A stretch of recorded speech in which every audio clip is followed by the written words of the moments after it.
Morning friends. আজ একটা সুন্দর শীতের সকাল, বেশ ঠান্ডা আছে। আর এই ঠান্ডা মাখা সকালে রাইড স্টার্ট করব বকখালির উদ্দেশ্যে। থাকবে সমস্ত তথ্য। আমরা আগে যাব বকখালি, আর তারপরে হচ্ছে Henry island. So let's start. আজকের এই বাইক রাইডে আমার সঙ্গে যোগদান করবে তিনজন। তার মধ্যে একজন অলরেডি আমার বাইকের পিছনে বসে আছে, মানে সে যোগদান করেই নিয়েছে। আর দুজন সামনে দাঁড়িয়ে আছে। সকলের সঙ্গে পরিচয় করাবো ডায়মন্ড হারবারে। এখন আমরা এই ডায়মন্ড হারবার রোডে উঠছি, অর্থাৎ ন্যাশনাল হাইওয়ে 117। এইখানে কোথাও একটা দাঁড়িয়ে আছে। এই পেয়ে গিয়েছি, এই জমা দিকে এইখানে।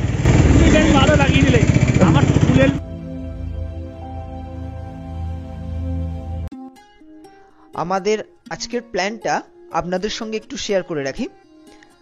এখন আমরা যাচ্ছি ডিএইচ রোড, অর্থাৎ NH 117 ধরে। আমরা প্রথমে যাব ডায়মন্ড হারবার, তারপর ডায়মন্ড হারবার হয়ে কুলপি, করঞ্জলি, নিশ্চিন্তপুর হয়ে কাকদ্বীপ, এবং তারপরে নামখানা হয়ে বকখালি, এবং তারপর যাব হেনরি আইল্যান্ড।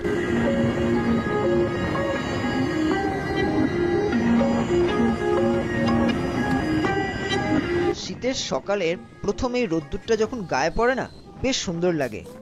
আপনাদের কেমন লাগে অবশ্যই কিন্তু কমেন্ট করে জানাবেন।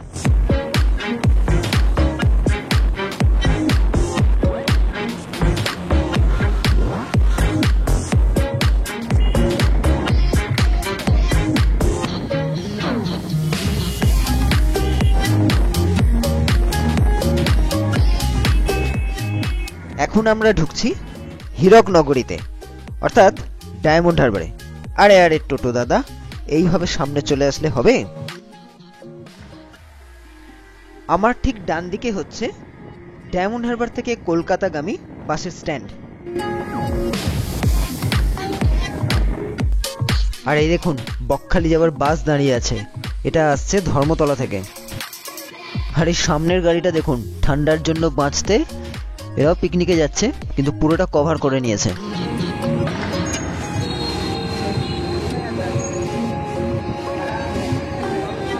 ডায়মন্ড হারবার স্টেশনকে বাঁদিকে রেখে আমরা এগিয়ে চললাম।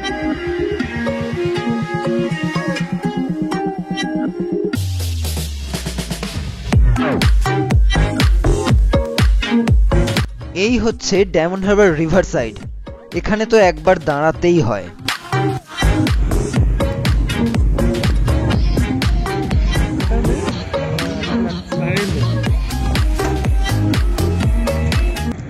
Good morning. এখন দাঁড়িয়ে আছি ডায়মন্ড হারবারে, ঠিক পিছনে হুগলি নদী। আর খুব অল্প কিছুটাই এখনো পর্যন্ত জার্নি হয়েছে।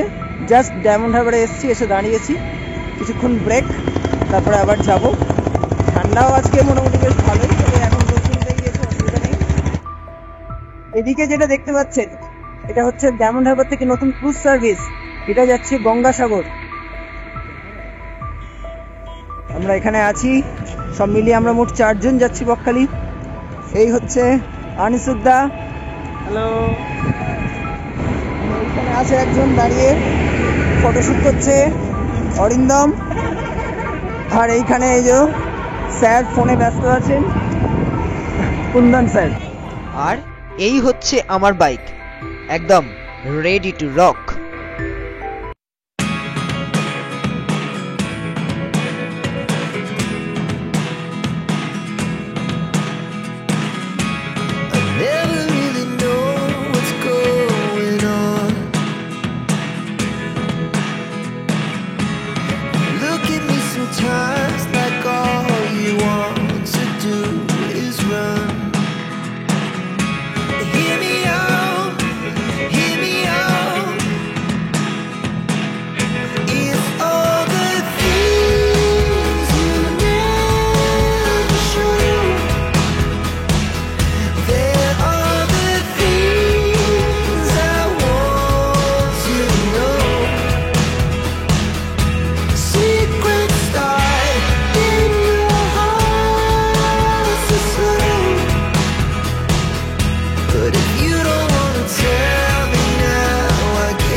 ডায়মন্ড হারবারে টি ব্রেক নিয়ে আমরা আবার রাইড স্টার্ট করে দিয়েছি।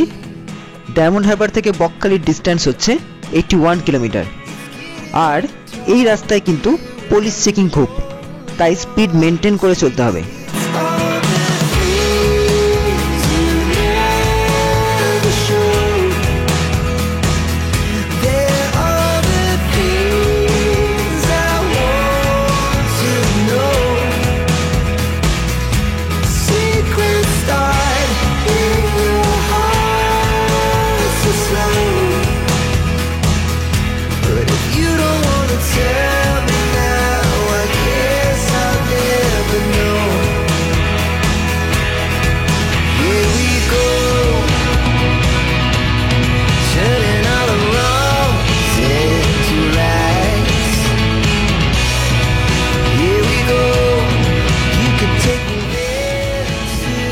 আমরা এখন ঢুকছি কাকদ্বীপে।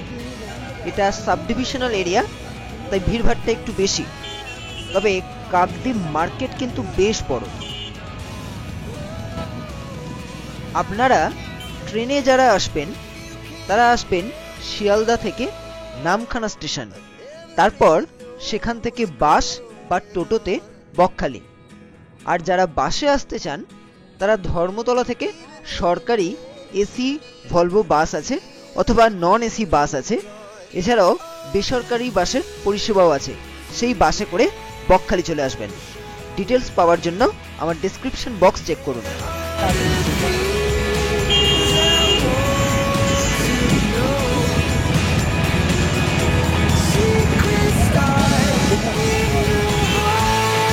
আমরা টিফিন করব এখানে। বাইকগুলোকে একটু জায়গা দেখে পার্ক করতে হবে, কারণ প্রচুর টোটো, অটো, ভ্যান এইসবের ভিড় এখানে আছে।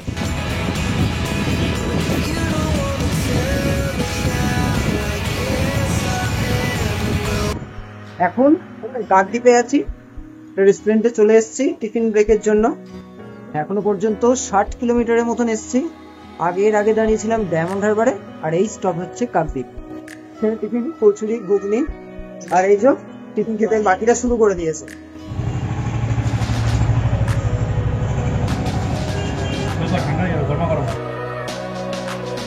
টিফিন ব্রেকের পরে আবার রাইড স্টার্ট হয়ে গিয়েছে।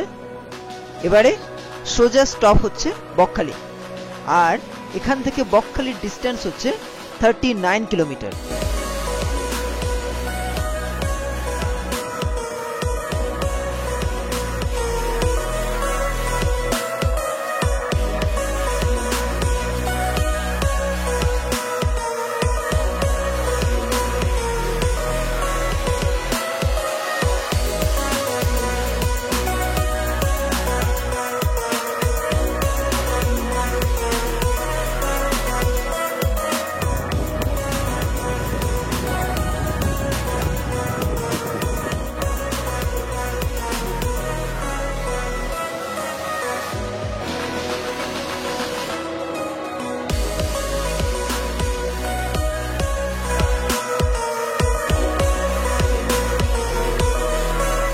আমরা এখন যে ব্রিজটায় উঠছি এটার নাম হলো নামখানা ব্রিজ। এটা হাতানিয়া দোয়ানিয়া ব্রিজ বলেও পরিচিত।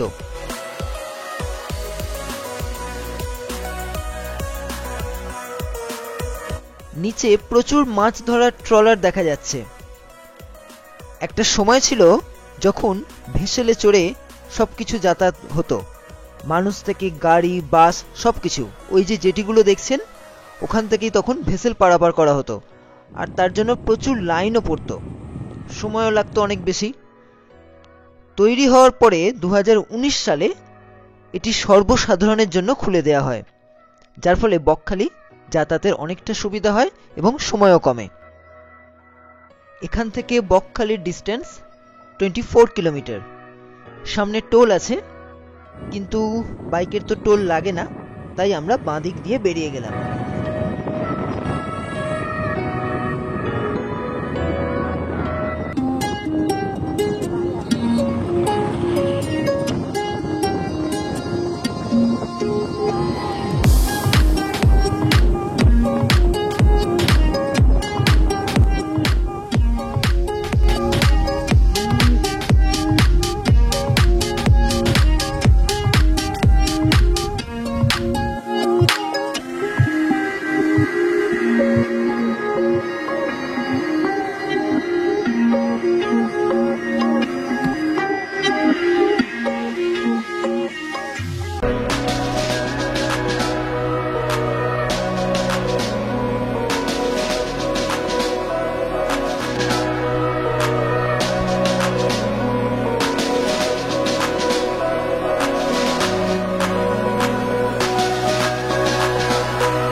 অবশেষে পৌঁছে গেলাম বকখালি, আর বাইক পার্ক করে এখন বিচের দিকে যাচ্ছি। এখানে বাইক পার্কিং চার্জ নিচ্ছে 10 টাকা করে।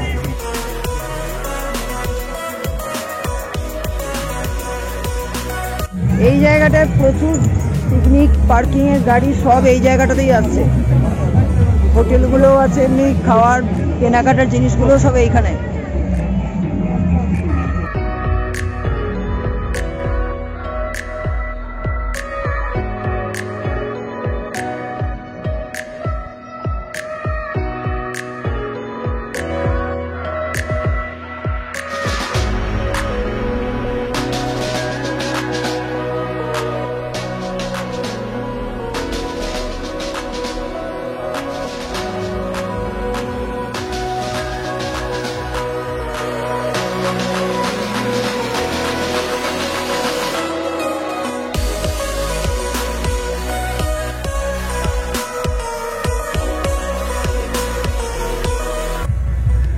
বকখালির সি বিচ সমুদ্র দেখতে হলে কিন্তু অনেকটা যেতে হবে, কারণ ভাটার সময় এখানে সমুদ্রের জল কিন্তু অনেকটা দূরে চলে যায়।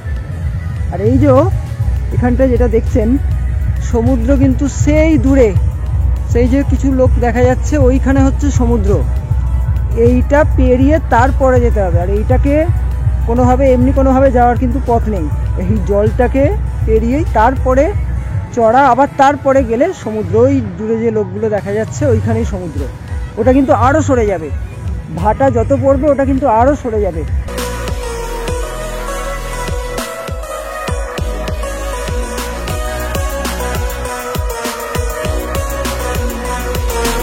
উইকেন্ড ডেস্টিনেশন বা ডে টু ডে ট্রিপের জন্য বকখালি কিন্তু খুবই ভালো স্পট।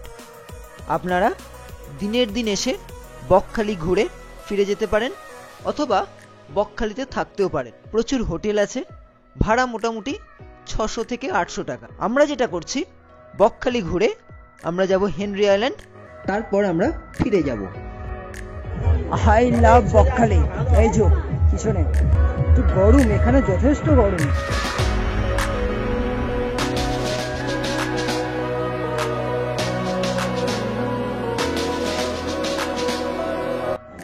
বসে গেছি লাঞ্চের জন্য। এখানে কি অর্ডার করলে? মাছ মিল এসে গিয়েছে। এখানে ভাত, ডাল, আলু ভাজা এবং তার সঙ্গে একটা সবজি দেওয়া হয়েছে, আর কাতলা মাছ আছে। আলু ভাজা, সবজি, ডাল, ভাত।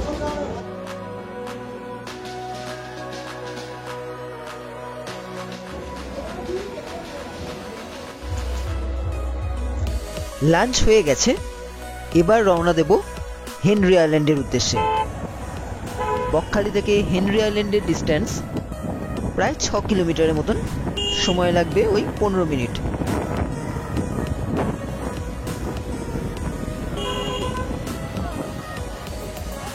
এটা হচ্ছে বকখালি বাস স্ট্যান্ড।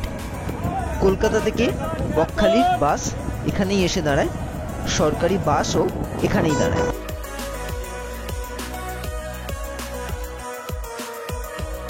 এই সামনে থেকে আমরা ডান দিক নেব, আর এই ঢালাই রাস্তাটাই সোজা চলে যাচ্ছে হেনরি আইল্যান্ড।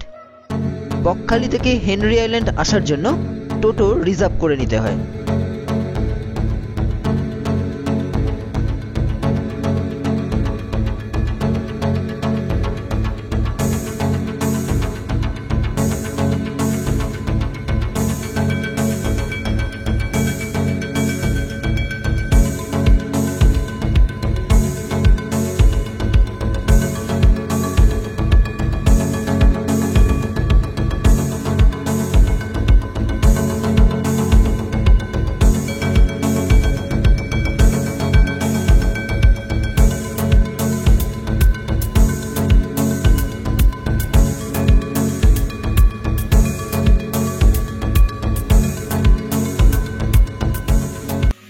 এখানে টিকিট আছে। হেনরি আইল্যান্ডে প্রবেশ করার জন্য মাথা পিছু 10 টাকা, আর গাড়ি বা বাইক যেটা থাকবে তার জন্য 10 টাকা করে নেওয়া হয়।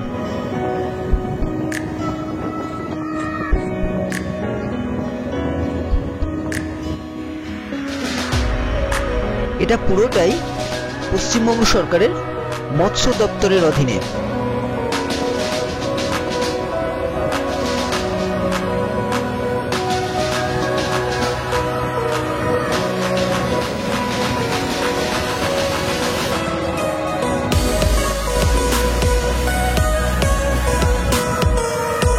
এখানে এই যে বড় বড় পুকুরগুলো আছে, আসলে এইগুলোতে ব্রিডিং করানো হয়। চিংড়ি বা মাছেদের ব্রিডিং জোন হচ্ছে এই বড় বড় পুকুরগুলো।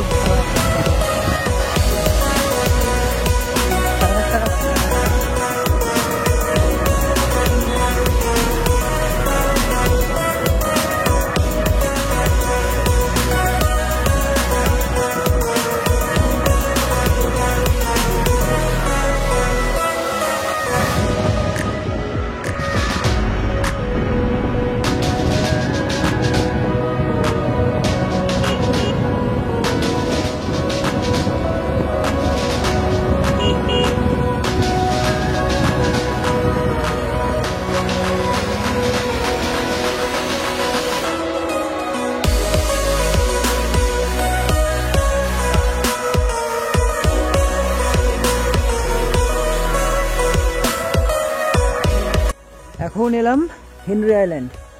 এইখানে বাইক পার্ক করে এবার সামনের দিকে এগোবো। এইখানে পার্কিং আছে, আর এই পার্কিংয়ের ফি আগে নিয়ে নেয়। এই সামনে রাস্তা, এই যে একদম দু সাইডে জঙ্গল, মাঝখান থেকে রাস্তা।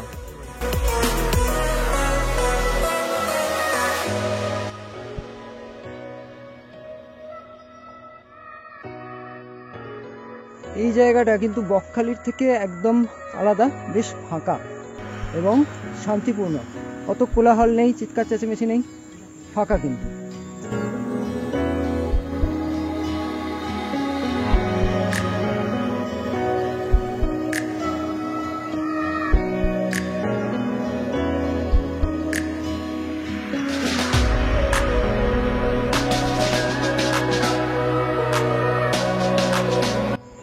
এই জায়গাগুলোয় মনে হচ্ছে জল ওঠে, কারণ প্রচুর গাছগুলোর ঠেসমূল দেখা যাচ্ছে এখানে। চোরা বালি ও চোরা স্রোত আছে, সমুদ্রে কেউ নামিবেন না, এখানে কিন্তু সতর্কীকরণ দেয়া আছে। একজন ইংরেজ সাহেব, তার নাম হচ্ছে হেনরি, তিনি এই আইল্যান্ডের সার্ভে করেন। তার নাম অনুযায়ী আইল্যান্ডের নাম হয়েছে হেনরি আইল্যান্ড। দুপাশেই আছে ম্যানগ্রোভ ফরেস্ট।